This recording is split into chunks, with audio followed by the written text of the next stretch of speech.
pastora leu alguma coisa aqui que me chamou a atenção. E eu vou começar por aqui. Veja bem. Dizem que depois a gente vai abrir aqui no capítulo, mas em Mateus 24, capítulo 24, versículo 22, diz assim: e aqueles dias, se não fossem abreviados, nenhuma carne se salvaria, mas por causa dos escolhidos serão abreviados aqueles dias. Como a pastora falou aqui, muitas vezes a gente sofre por não saber quem somos. Vocês que estão aqui, nós que estamos aqui por causa de uma escolha de Deus. Porque Deus é que nos trouxe aqui. A gente não faz as coisas por coincidência, e sim porque Deus nos encaminha a fazer aqui. Então, primeira coisa que você tem que ter consciência, que você é de Deus e você é escolhido. Se você está aqui é porque você é escolhido. E por causa dessa escolha, a palavra de Deus diz que nos dias de grandes tribulações, como está vindo sobre o mundo, essas tribulações não vão destruir os escolhidos. Aleluia. Porque os escolhidos de Deus serão guardados. Amém. E é esse o intuito desta campanha do Salmo 91 que Deus colocou no nosso coração. Então agora, vai lá em 2 de Pedro.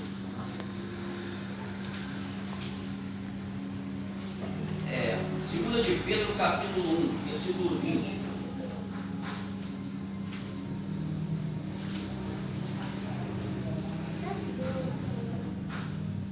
Todos acharam? Não. 2 Pedro. Quanto, pastor? 2 de Pedro, capítulo 1, versículo 20. Amém. Amém. Então eu quero começar com essa palavra aqui, com esse entendimento. Olha só. Porque nós vamos trazer uma palavra muito forte.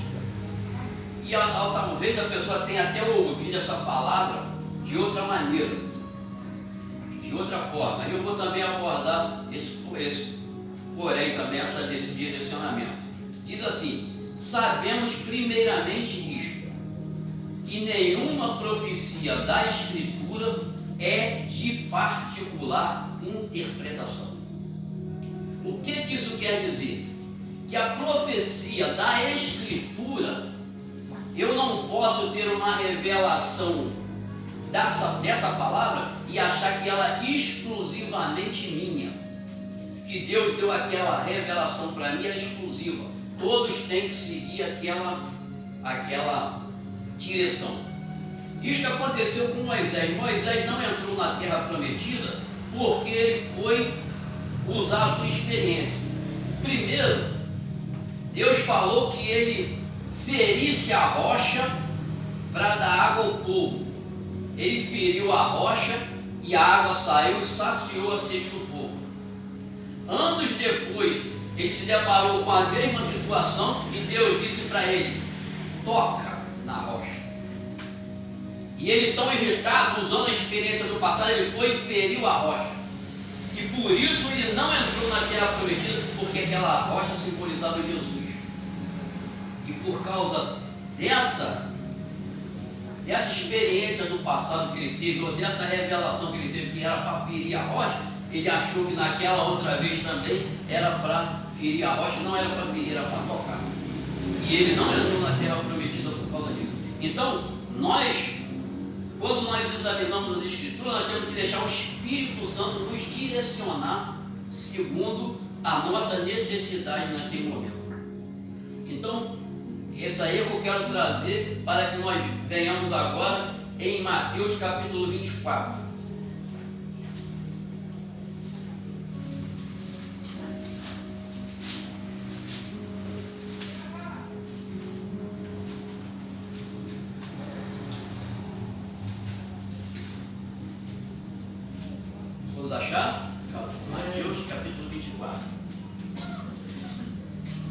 Olha só, diz assim: e quando Jesus ia saindo do templo, aproximaram-se dele seus discípulos para lhe mostrarem a estrutura do templo.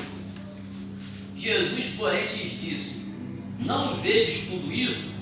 Em verdade vos digo que não ficará aqui pedra sobre pedra que não seja derribada. E estando assentado no Monte das Oliveiras, chegaram-se a ele os seus discípulos, em particular, dizendo: dize-nos quando serão estas coisas, que sinal haverá da tua vinda e do fim do mundo?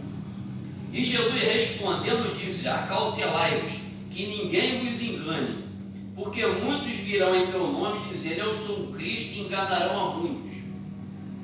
E ouvireis de guerra e de rumores de guerra. Olhai, não vos assusteis, porque é mister que isso tudo aconteça, mas ainda não é o fim. Portanto se levantará nação contra nação, e reino contra reino, e haverá fomes, e pestes, e terremotos em vários lugares. Mas todas essas coisas são o princípio das dores. Então vos hão de entregar para seres atormentados, e matar-vos-ão, e sereis odiados de todas as gentes por causa do meu nome. Nesse tempo, muitos se escandalizarão e trairão uns aos outros, e uns aos outros se aborrecerão. E surgirão muitos falsos profetas e enganarão a muitos. E por se multiplicar a iniquidade, o amor de muitos se esfriará. Mas aquele que perseverar até o fim será salvo. Aleluia. Veja bem, nós estamos nesse momento. Se levanta nação contra nação, reino contra reino. Há fome em muitos lugares. Pestes, toda hora surge uma. Terremotos em vários lugares. E tantas coisas que têm vindo nesse mundo. Então, nós nesse momento, nós temos que nos voltar totalmente para Deus, para que nós não venhamos ser arrebatados por esse mal. Porque muitos estão pregando: vai haver prosperidade, vai haver isso, vai haver aquilo. Mas a palavra diz que nós estamos em tempos de angústia. Nós estamos em tempos que está vindo aí o aperto. E nós temos que estar preparados para isso, para que nós não venhamos nos escandalizar, como diz aqui, que muitos vão se escandalizar com essas coisas. Por quê? Porque muitos estão pregando abundância, isso, aquilo outro, e as pessoas estão vendo a abundância, as pessoas estão vendo um mundo melhor? Não. Então muitas vezes, por aquela palavra vir dizendo que você vai ter uma coisa e depois aquilo não vem, muitas pessoas estão se firmando na carne, no que eu vou ter da carne, se esquecendo de que a nossa pátria é celestial, que a nossa vida não é aqui. Nós hoje, mais do que nunca, nós temos que estar voltado, olhando o que está acontecendo no mundo, os tempos. A palavra de Deus diz: se você olha para o céu, você vê aquela nuvem pesada carregada, você sabe que vem o que? Chuva. Se vem chuva, você vai fazer o que? Pega um guarda-chuva, uma capa, você vai se preparar para aquilo que vem.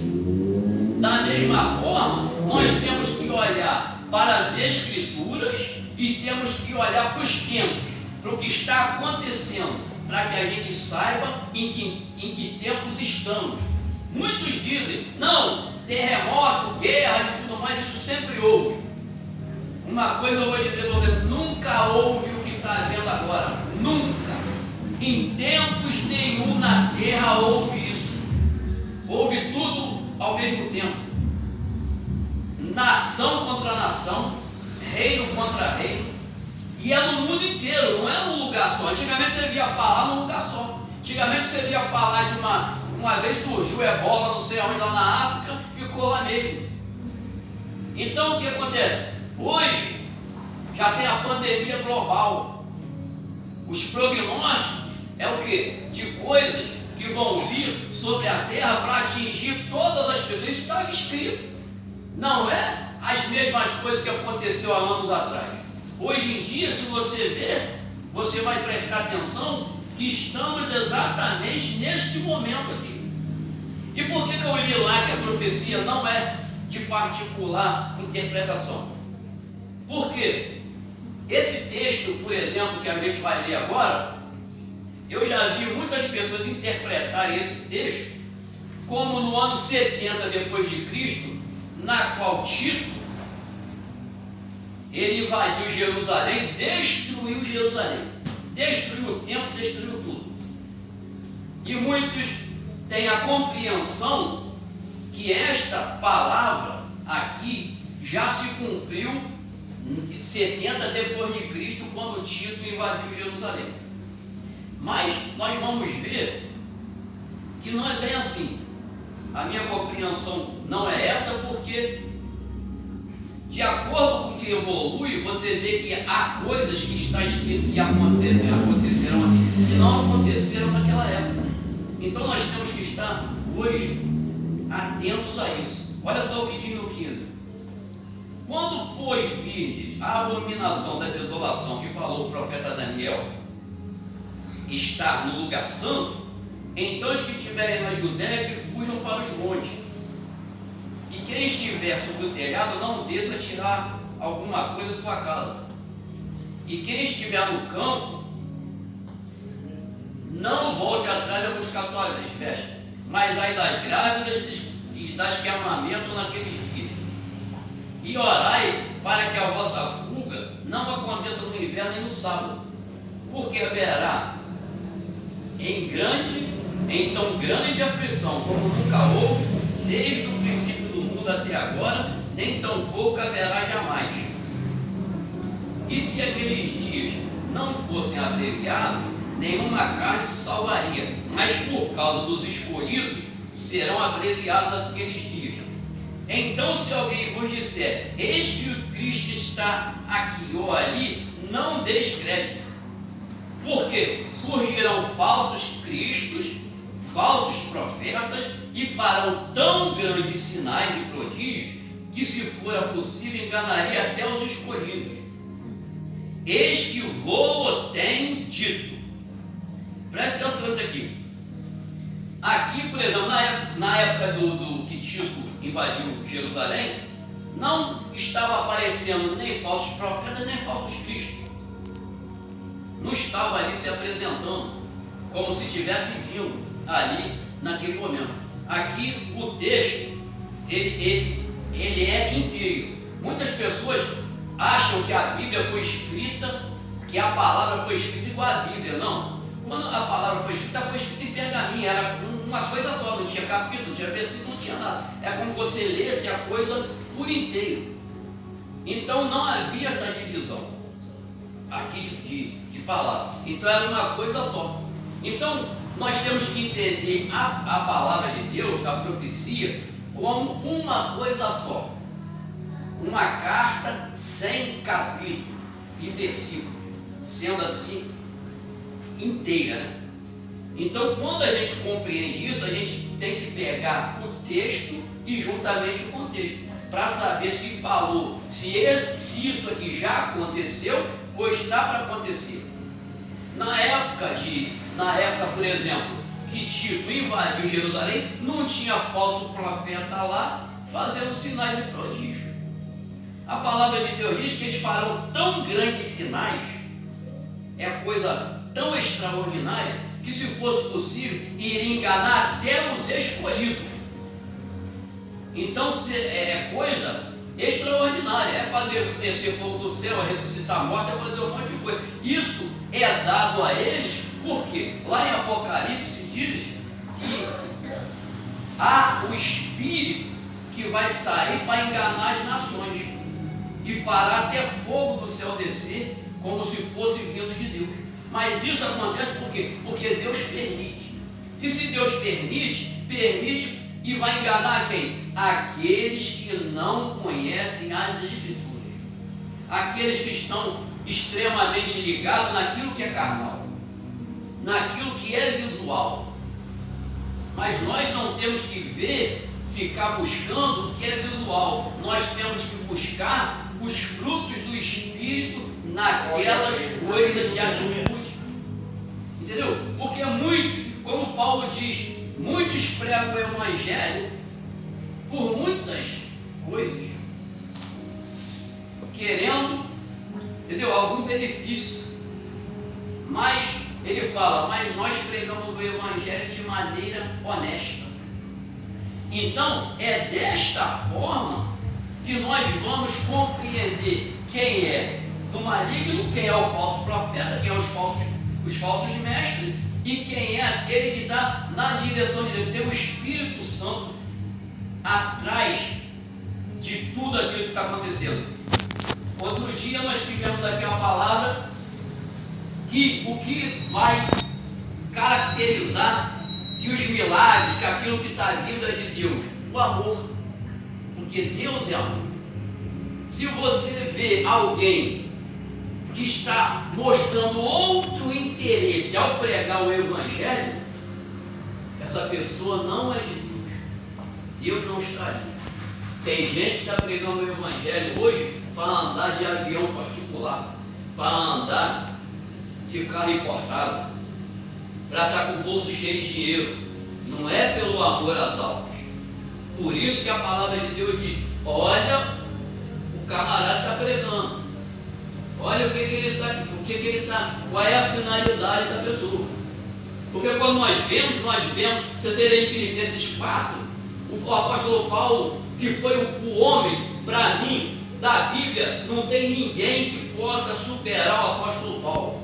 Um homem que era muito sábio, que não tinha mulher, deixou as mulheres, que é o principal de todos os homens, as mulheres ficam satisfeitas, porque o homem, ele é o quê? Que é uma esposa, que é uma mulher. Ele não tinha esposa, foi o homem que mais abriu igreja, o apóstolo que mais abriu igreja no mundo. Não tinha dinheiro, não andava de carruagem, não morava em castelo, não morava em mansão. Você vê lá e falou: eu tenho experiência de fome. Eu sei estar em abundância e sei estar passando fome. Pregava o Evangelho, mas o que ele falou? Em todas as coisas eu sou mais do que vencedor. Quer esteja passando fome, quer esteja com a vida abundante, eu sou mais do que vencedor. Isto mostra o quê? Mostra o amor. Porque quem é que está pregando o Evangelho nessa situação? Paulo foi açoitado em tudo que era lugar que Paulo ia, Paulo apanhava. Hoje, se a gente tomar uns tapas na orelha, a gente nem quer pregar mais.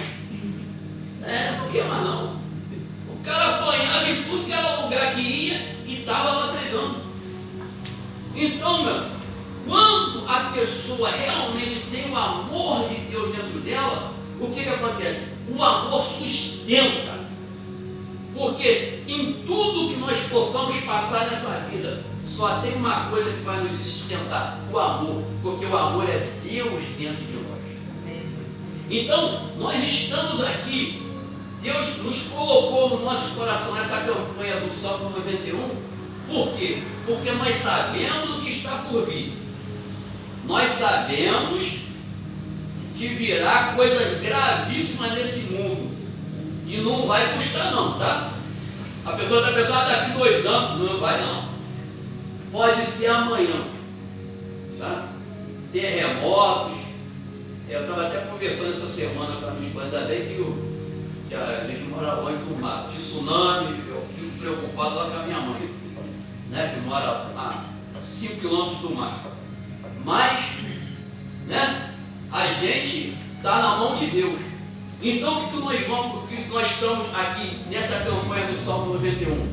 Nós estamos aqui nos colocando debaixo do esconderijo do Altíssimo, debaixo das asas do Todo-Poderoso.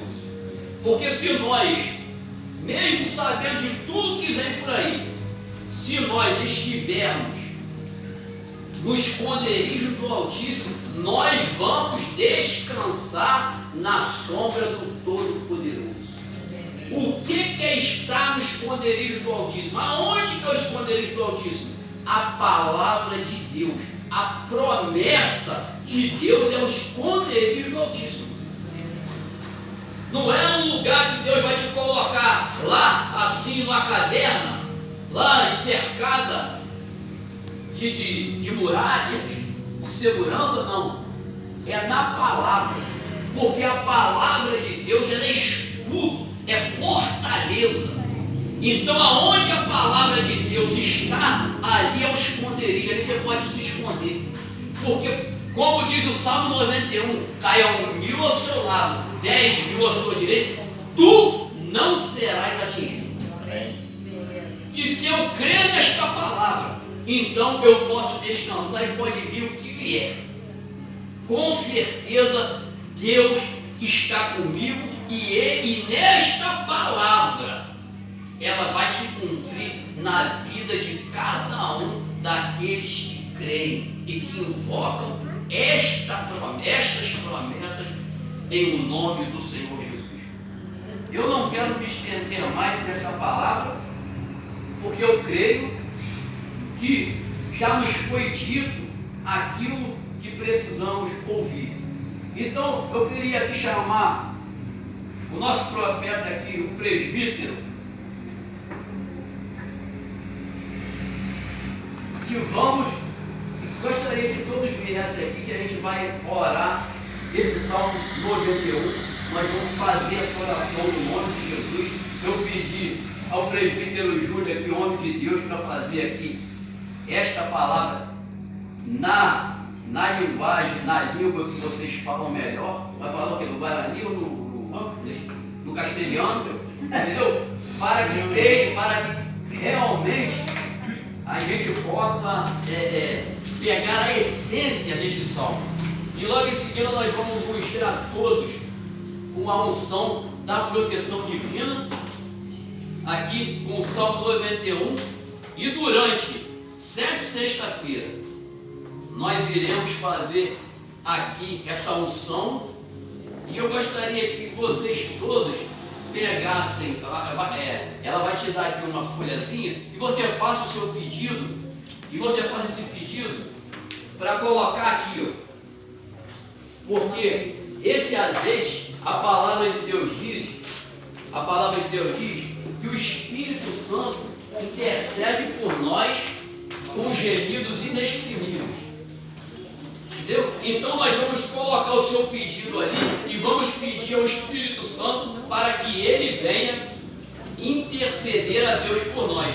E com certeza Deus irá fazer um milagre na sua vida. E nessas 7 sexta-feiras você verá a diferença na sua vida. Amém, eu creio. Em nome de Jesus.